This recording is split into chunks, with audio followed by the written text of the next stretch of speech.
Okay, so question 4 देखते हैं। देखिए, a well of diameter 3 metre is dug 14 metre deep. इस बार एक कुआं जो है 3 मीटर डायमीटर, यानी कि उसका रेडियस कितना हो गया 3/2 मीटर, और कितने मीटर गहरा है 14 मीटर ये गहरा खोदा गया है। ठीक है, तो अब ये कहा गया है the earth taken out of it has been spread evenly all around it in the shape of a circular ring. इससे लास्ट क्वेश्चन में क्या था कि कुएं में से मिट्टी निकालकर हमने एक क्यूबॉइड की शेप में प्लेटफॉर्म बनाया था, और इस बार उस कुएं के ही चारों तरफ हमने एक दीवार बना रखी। आपने किसी गांव में विजिट की हो तो वहां पे देखा हो कि जो कुआं है, कुएं के चारों तरफ एक छोटी सी हाइट की दीवार बनी हुई थी, उसी को एक एम्बैंकमेंट बोला गया है, ये सर्कुलर रिंग बोली गई है। ठीक है, हमें अब यहाँ से जो कुएं से मिट्टी निकली थी उसी से हमने ये बनाया है, यानी कि इस कुएं का वॉल्यूम, कुएं से निकली हुई मिट्टी का वॉल्यूम एक वे में बोल सकते हैं, और ये जो एम्बैंकमेंट, ये जो हमने सर्कुलर रिंग बनाई है, या ये जो चारों तरफ हमने एक वॉल कंस्ट्रक्ट की है, इसका वॉल्यूम, दोनों का वॉल्यूम आपस में क्या होगा, इक्वल होगा। ठीक है, ये तो हमारे पास एक सिलेंड्रिकल फॉर्म में है, इसका वॉल्यूम तो हम आराम से निकाल सकते हैं πr² करके। ठीक है, व्हाट अबाउट सर्कुलर रिंग, इसका हम वॉल्यूम कैसे निकालें? तो अब देखिए कि यहाँ पे हमें एक जो रेडियस नजर आ रहा है वेल का, वही रेडियस यहाँ पे इंटरनल रेडियस जो है वो क्या होगा, ये 3/2 मीटर। ठीक है, लेकिन जो सर्कुलर रिंग बनाई गई है उसकी विड्थ कितनी है, उसकी विड्थ है 4 मीटर, यानी कि इस रेडियस में जो कि इतना है उसमें अगर हम ये विड्थ और ऐड कर दें तो हमारे पास ये कंप्लीट रेडियस आ रहा है। ये कौन सा रेडियस है, ये एक्सटर्नल रेडियस है।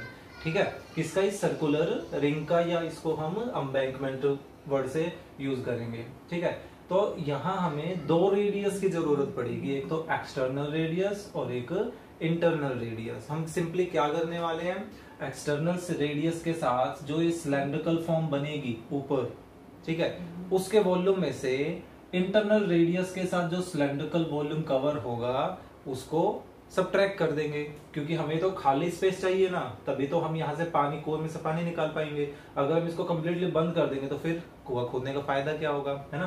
तो क्वेश्चन क्या है, हमें इस एम्बैंकमेंट की ही हाइट को फाइंड आउट करना है।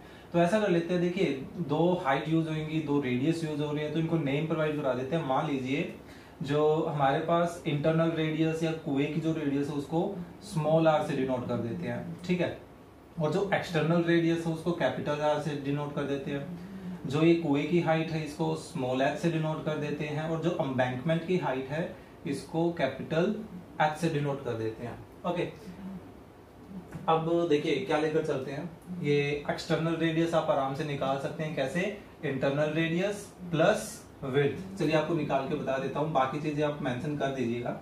सो एक्सटर्नल रेडियस, इसको हमने क्या नाम दिया है, कैपिटल R। किसकी एक्सटर्नल रेडियस है, ऑफ एम्बैंकमेंट, किसके इक्वल होगी 3/2 में अगर हम ये विड्थ ऐड कर दें, यानी कि इंटरनल रेडियस में विड्थ ऐड की, हमारे पास क्या आ गया 811/2 मीटर, है ना। और इंटरनल रेडियस हमारे पास है ही, इंटरनल रेडियस को हम स्मॉल r बोल रहे हैं, ये कितनी है 3/2 मीटर है। ओके, हाइट को हमने क्या लेट कर लिया, कैपिटल H एम्बैंकमेंट की।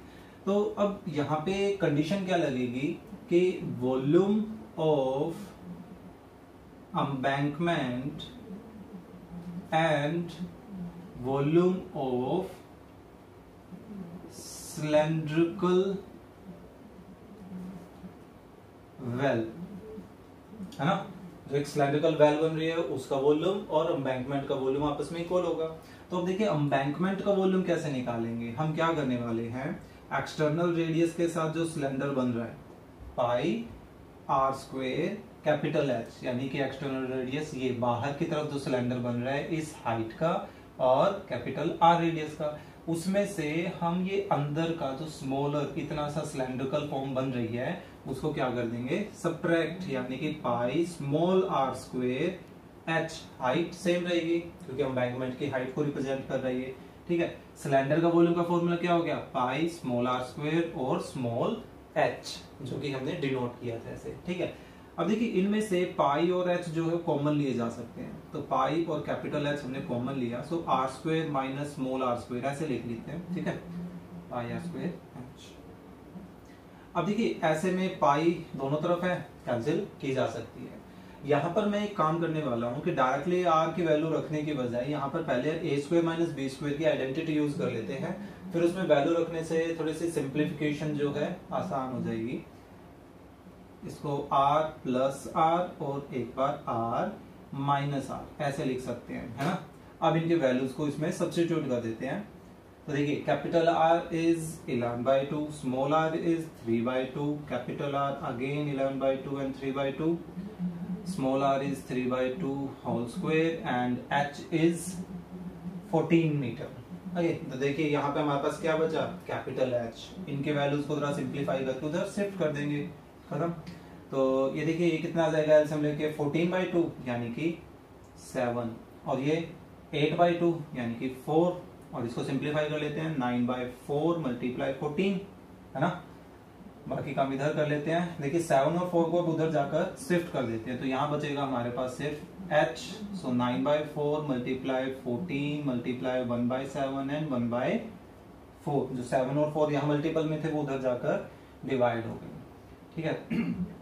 7 से कैंसिल कर देते हैं 2 से कैंसिल करते हैं अगेन, सो देखिए हमारे पास h कितना बच रहा है 9/4 इंटू 2 8, यानी कि हाइट कितने आ गई, इसको डिवाइड करते तो 1.125 मीटर, यानी कि जो एम्बैंकमेंट है उस एम्बैंकमेंट की हाइट कितनी हो गई 1.125 मीटर। फाइनल आंसर आप स्टेटमेंट के अकॉर्डिंग देकर आएंगे, ठीक है।